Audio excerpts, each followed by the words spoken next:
اور اگر آپ کو پتہ چلا اس لڑکی کا یا اس لڑکے کا نکاح شیعہ قادیانی ہندو غیر مذہب سے ہو رہا ہے اور آپ اس نکاح میں شریک ہوئے، میرے بھائی آپ کا نکاح بھی گیا، ایمان بھی گیا۔ اس موبائل نے وہ تباہیاں مچائی ہیں، الامان والحفیظ۔ ہم چھوٹے لوگ ہیں لیکن اللہ نے ہمارے ماں باپ ایسے دیے کہ جنہوں نے ہمیں کچھ اصول ایسے بتائیں اور اساتذہ ایسے دیے، کچھ اصول ایسے بتائیں کہ الحمدللہ اب تک کر رہے ہیں، آگے بھی دعا کریں کہ ہم کسی سے دبے نہ، اپنے اصولوں پر چلتے رہیں۔ ہمارے خاندان کی، غالباً پہلے بھی میں نے یہ بات عرض کی تھی، شاید بہت پہلے، ہمارے خاندان کی ایک لڑکی، میری پھوپھی کا بیٹا، یہ ریکارڈ ہو رہا ہے، پہنچ جائے تو اچھا ہے، پہنچ جائے کوئی مسئلہ نہیں ہے بھائی، میری پھوپھی کا بیٹا سی مین تھا، اور لاکھوں کی تنخواہیں آتی تھیں۔ ہر چیز پیسہ نہیں ہوتی، غیرت پیسے سے بڑی چیز ہے۔ سالوں سال باہر ہوتا تھا، ڈالر کے ڈالر آ رہے ہیں، بچیوں کو دیے جا رہے ہیں، بچی کے لیے اوپر الگ کمرہ بنایا۔ ہمارے سگے چاچا کے گھر میں وہ بچی حافظ قرآن بنی، نام عائشہ تھا، ماں بھی گھنی سی تھی، پتہ نہیں کیا مصیبت، کمرہ اوپر سے بنایا ہوا، جہاں یہاں مدرسے سے آتی سیدھا کمرے میں بھاگتی، کنڈی لگا لیتی، نیٹ پر چیٹنگ ہو رہی ہے۔ اس لیے میرے محترم اتنے گھننے بننے کی ضرورت نہیں۔ بچے اگر سوئیں رات کو، اس وقت تک جب تک وہ سوئیں نہ، اس وقت تک لائٹ جلا کے رکھا کریں، موبائل سائٹ پر اپنے پاس رکھا کریں۔ سیدھی بات بتا رہا ہوں، بچیوں کو تکلیف ہوگی شروع میں، لیکن خدا کی قسم بعد میں دعائیں دیں گی کہ ہمارا ایمان بچ گیا۔ وہ نیٹ پہ چیٹنگ کرتی تھی، کسی بدبخت کے ساتھ تعلق ہو گیا۔ آج کل تو عجیب بات ہے، بڈھے بڈھے جوانوں کی تصویر لگا کر گھیرتے ہیں، بوڑھیاں جوان لڑکیوں کی تصویر لگا کر بچوں کو گھیرتی ہیں۔ تو یہ واقعہ ہے، ہمارے حضرت جی فرما رہے تھے ایک موقع پر کہ ایک لڑکا آیا 20 سے کم سال کی ایج کا عمر کا، رو رہا تھا حضرت جی کے سامنے، پیر ذوالفقار صاحب کے سامنے رو رہا تھا۔ اور کیا ہوا؟ کہ میری دادی کے لیے دعا کریں۔ کیا ہوا؟ کہ میری دادی کی 80 سال عمر ہو گئی، نیٹ پر سیکسی فلمیں دیکھتی ہے۔ آپ اندازہ لگائیں، کہتے ہیں نا پردہ کچھ نہیں ہوتا، دل کا پردہ، یہ جملہ ہی اتنا خطرناک ہے۔ اس کا مطلب ہے کہ قرآن سارے کا سارا، نعوذ باللہ، اس کو سائڈ پہ کر دو، یہ بڑا عالم دین آیا۔ تو اس نے چیٹنگ کرنا شروع کی، اور ڈیرہ اسماعیل خان، ڈیرے کے شیعوں کو ہم جانتے ہیں کیسے ہیں، ہماری تشکیل ہوئی ہے وہاں، ان کے ساتھ کوئی کیا ہے، اس سیٹنگ ہو گئی۔ وہ آدمی آگے سے شادی شدہ تھا، اور لڑکی کا نام عائشہ، اور ان خبیثوں کو حضرت عائشہ سے تو نفرت ہے، حضرت عائشہ سے ان کو خدا واسطے کا بیر ہے۔ اب بات چلی، ماں کو پتا اس وقت چلا جب سیٹنگ ہو چکی ہے، باپ تو باہر تھا، سیمین حضرت جی۔ اب بات جب کیا پانی سر سے کیا ہے، پل کے اوپر سے گزر گیا، پھر پتا چلا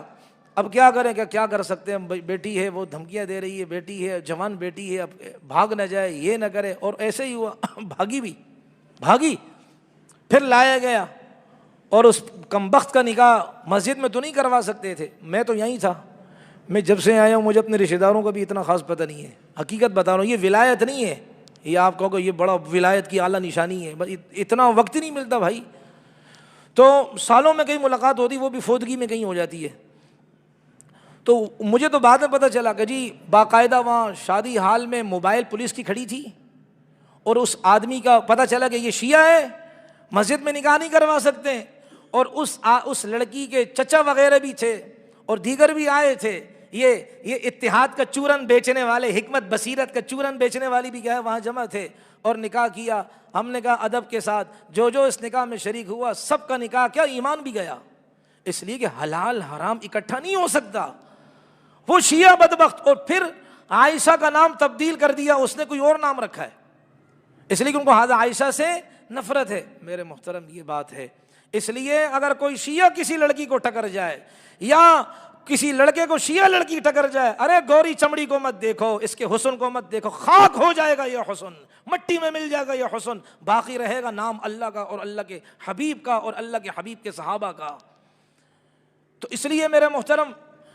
اپنی بچیوں سے درخواست کریں، لڑکے آپ سے میں عرض کرتا ہوں خدا کے لیے، کسی حسینہ، ایسی حسینہ جو گندے عقیدے والی ہو، اس کے چکر میں مت پھنسنا۔ یہاں ہی کا ایک لڑکا ہے، اس نے مجھے کہا میری پھپھی کا نکاح ہم نے کروایا، ہمیں پتہ نہیں تھا، سولجر بازار میں کسی قادیانی گھرانے میں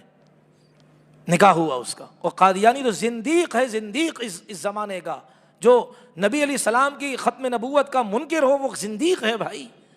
اس لیے میرے محترم اللہ فرما رہے ہیں کہ مشرک مردوں سے اپنی بچیوں کا نکاح کسی صورت میں نہ کراؤ، اور مشرک عورتوں کے ساتھ تم لوگ کسی صورت میں تمہارے مرد کا نکاح نہ کرے، اس لیے ان کے مقابلے میں وہ کمزور ایمان والا،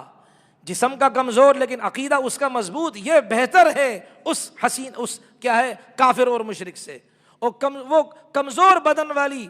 ایمان والی عورت، وہ اس حسینہ، اس مشرکہ عورت سے بدرجہ کیا ہے بھائی، بہتر ہے، اس لیے کہ ایمان والے کے دل میں اللہ نے کلمے کا نور رکھا ہے۔ اللہ تعالی ہمیں اس طرف بھی غور کرنے کی کیا کرے بھائی، توفیق عطا فرمائے۔ تو یہ نیٹ پہ چیٹنگ کرتے ہیں لڑکے، اور کوئی لڑکی آ دھمکی، بس اس کے بال دیکھ لیے تو فریفتہ ہو گئے بھائی، اس کا چمڑا دیکھ لیے تو کیا ہو گئے۔ وہ ہمارے وہ کہتے ہیں نا علامہ رومی رحمۃ اللہ علیہ غالباً، یا شیخ سعدی کہتے ہیں، کہا بھائی جس کے زلفوں کی خاطر تم سمرقند اور بخارا قربان کر رہے ہو نا، یہ زلفیں یوں ماری تو سمرقند اور بخارا قربان کریں گے، ایک زمانہ آئے گا جب یہ بوڑھی ہوگی، وہ کھوتی کے دم کی طرح اس کے بال ہوں گے، پھر جب تم اس کو دیکھو گے تم آلو بخارا بھی قربان نہیں کرو گے۔ سمرقند اور بخارا تو دور کی بات ہے، تم آلو بخارا بھی قربان نہیں کرو گے بھائی۔ اس لیے میرے محترم، اسی کے بیچ میں ایک بات عرض کر دوں، اپنی بچیوں کے لیے اچھے عقیدے کے رشتے کا انتخاب کریں، پوچھ لیا کریں، پہلی ملاقات تو پوچھ لیں، ہاں بھائی عقیدہ کیا ہے، کس مسلک، صاف صاف پوچھیں، اس میں کوئی شرمانے کی بات نہیں ہے۔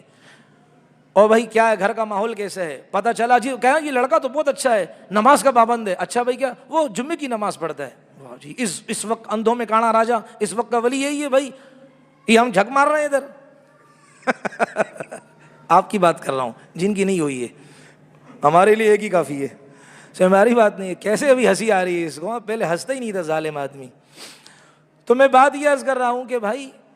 پہلے ان سے پوچھ لیں، کہاں بھی کس مسلک سے تعلق ہے، کیا عقیدہ ہے آپ کا، یہ ساری باتیں کیا پہلے پوچھ لیں، ورنہ بعد میں پچھتانے سے بہتر ہے کہ ابھی کا کیا کر دیں، نہ کر دیں۔ اللہ تعالی ہماری بچیوں کی حفاظت فرمائے، اللہ تعالی ہمارے لڑکوں کی کیا کرے بھائی، حفاظت فرمائے۔ اگلی بات آپ کے سامنے عرض کرنی ہے، وہ بہت دل پر کیا بوجھ ہے، وہ میں عرض کر دوں آپ کے سامنے۔ ٹھیک ہے ہم جماعتوں میں نہیں جاتے، کمزوری آ گئی ہے، لیکن ہمارا نہ جانا منکر ہونے کا فیصلہ نہیں کیا کرو ظالموں۔ یہ بعض بدبخت ہیں جو اپنے ائمہ کرام کے اوپر فتوے ٹھوک دیا کرتے ہیں، بد نصیب ہیں وہ، ان کے اپنے اتنے کام ہیں، مت پوچھو۔ رات کو 2 بجے تک کتاب پڑھ سکتے ہو، صبح اٹھ کر پھر 7 گھنٹے 6 گھنٹے پڑھا سکتے ہو، ہر ایک کی اپنی لائن ہے بھائی، ہم وہ احسان نہیں جتلا رہے ہیں۔ لیکن بات یہ عرض کر دوں، بڑا دل پر کیا بوجھ ہے، ہم بھی تبلیغی گھرانے کے بچے ہیں بھائی، ہمیں بھی اپنے ابا نے انگلیاں پکڑ کر مدنی مسجد کے راستے دکھائے، الحمدللہ۔ خدا کی قسم اس جماعت کے خلاف جو بولے گا ہم ممبر کا پورا دفاع کریں گے ان کے بارے میں، لیکن